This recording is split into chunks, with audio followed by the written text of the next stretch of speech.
You know that feeling when you remember something embarrassing that happened a long time ago, and you are just as embarrassed about it now as the moment that it happened? Yeah. I think about when I was 14 years old, and I was at a baseball tournament. My whole team was there, and afterwards we were at our hotel, and there were these girls that were hanging out by the side of the pool, and my teammates were like, "Hey, you should go talk to them."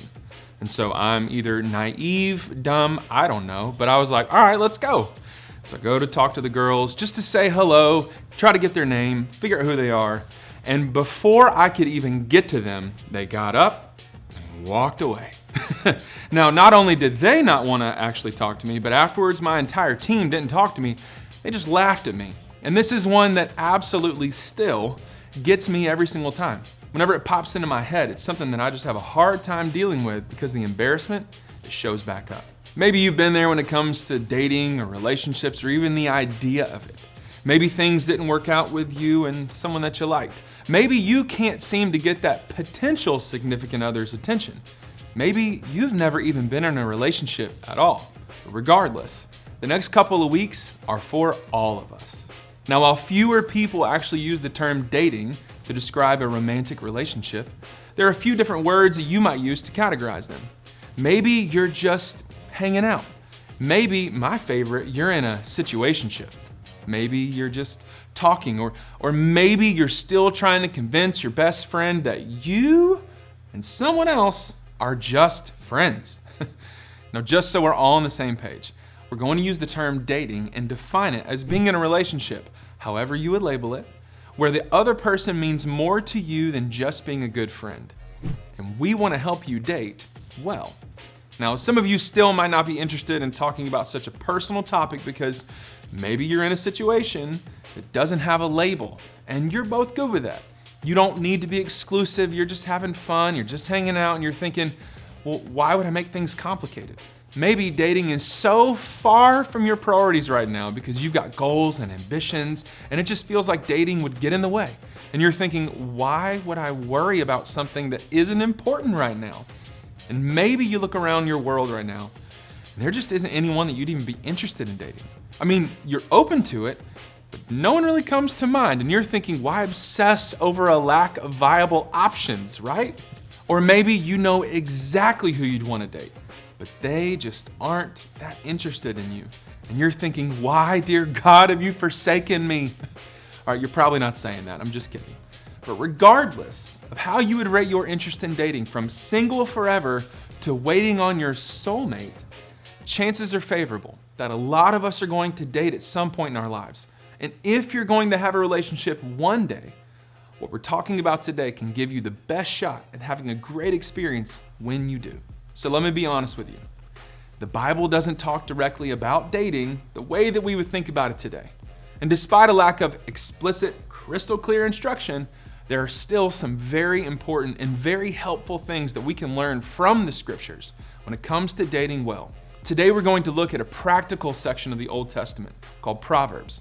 It's an entire book that is dedicated to wisdom. And by wisdom, what we mean is that we know what is good and what is right or best, given a particular set of circumstances. Most of these Proverbs were written by a guy named Solomon, who we learn about in the Old Testament. When Solomon was around 20 years old, God gave Solomon an immense amount of wisdom. It should be noted that the wisdom was something Solomon asked God to give because it was an important thing to Solomon. And while Solomon was wiser than most, he wasn't always perfect. Just like some of us, Solomon learned things the hard way. One bit of wisdom that Solomon records in Proverbs 24 seems like a lesson learned the hard way. He says, put your outdoor work in order and get your fields ready. After that, build your house. Now, I know you're probably asking, what in the world does this have to do with dating? I'll tell you in just a minute, but go with me for just a second. Have you ever seen a big tractor clearing out a piece of land before something is built on it? I mean, this happens after the blueprints and the architectural plans are created. After the land is cleared, at that point, a foundation is laid, all while supplies and tools are gathered. Now, all of this happens before a house is built. See, I think this is the wisdom of what Solomon writes here. Wisdom that can be relevant to us today. Prepare your land so that you can build a strong, stable house. And then get to work building your strong, stable house. Now, a big part of building a house happens before the walls ever go up. While you probably just want to go start building immediately, you don't want to skip steps or move too quickly. And when we take the time to build the best foundation that we can, we have the best potential to move forward well. Preparation is the foundation on which success is built. And while that sounds good, we all have times when we just struggle to do this. I mean, we know that we have that big test coming up, but we don't study until, 10 minutes before. You've done that. Or maybe we know that there's a certain GPA we gotta get to be able to get to the college we want, but we don't start taking our grades seriously till the middle of junior year. We know we have a big recital next week, but we don't remember to rehearse until a few days before. Or maybe for you, it's that you know you got tryouts coming up, but Xbox just seems like so much more fun than practicing soccer. Listen, we all do it, and there's no shame in that game. Sometimes it can be smart to look for the easy route, but life doesn't always work that way. If we want things to turn out to their full potential, which we all want to do when it comes to dating, then we need to take the next best step so that we can get everything in order. So how in the world do fields and construction and building houses apply to dating? Well, prepare yourself so that you can build a strong and healthy relationship, and then get to work building a strong, healthy relationship.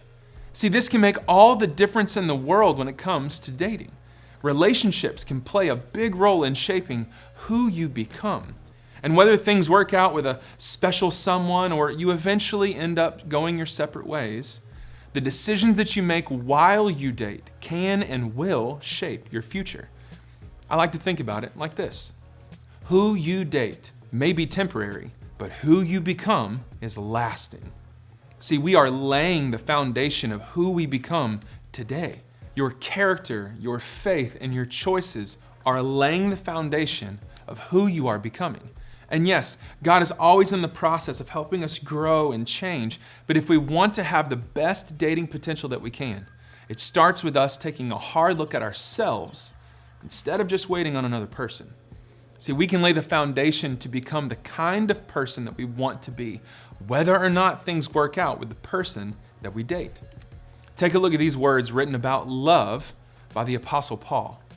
Now, Paul is someone who wrote half the New Testament and was one of the first leaders of the early church. And here's what he says about love. He says, love is patient and kind.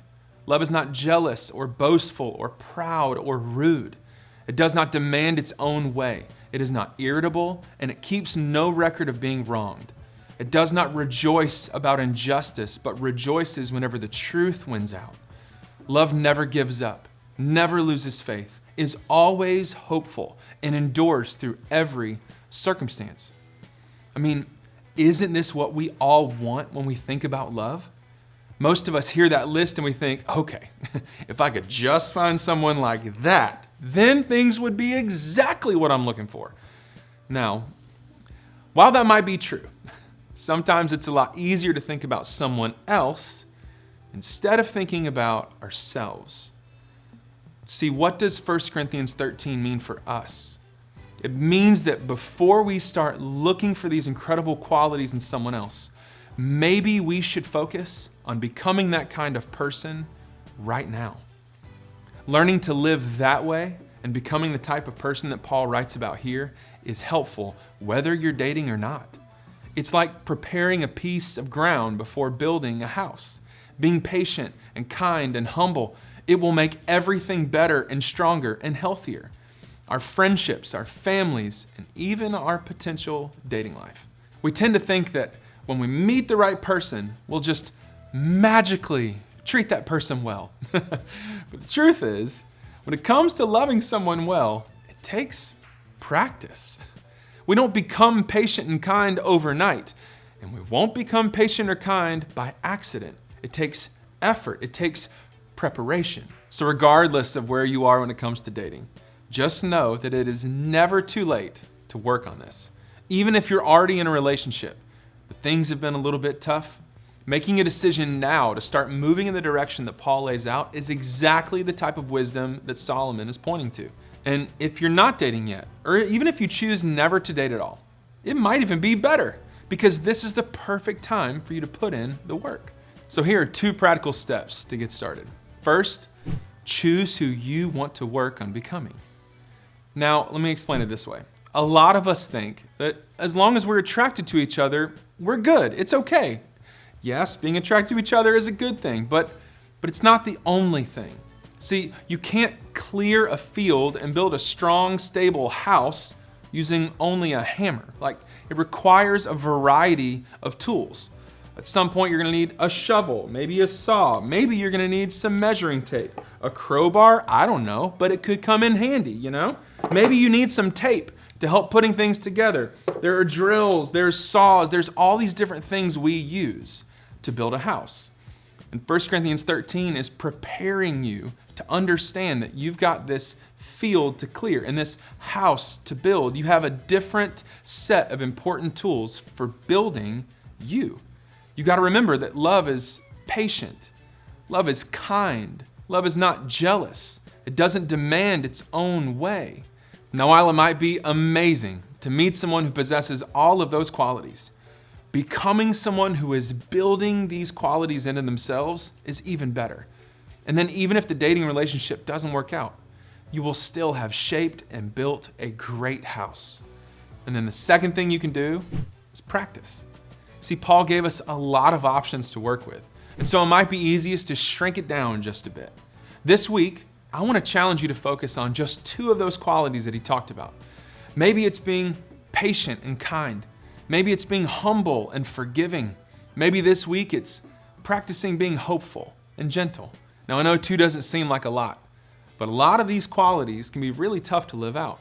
But we can practice these all the time, dating or not. You can work on them with everyone that you interact with. Now, if you do date someday, you need to know that things won't always be easy. The person that you date, they're gonna get on your nerves. Or maybe they won't seem so perfect anymore. And being patient and kind in those moments might become difficult. But if you start building these qualities into your life now, they'll come a lot easier when you need them. Practicing any of the qualities in 1 Corinthians 13 can have a huge impact on your relationships and ultimately on your whole life. So instead of spending time and energy finding the right someone faster, spend your time and energy building your foundation to be stronger. Because who you date may be temporary, but who you become is lasting.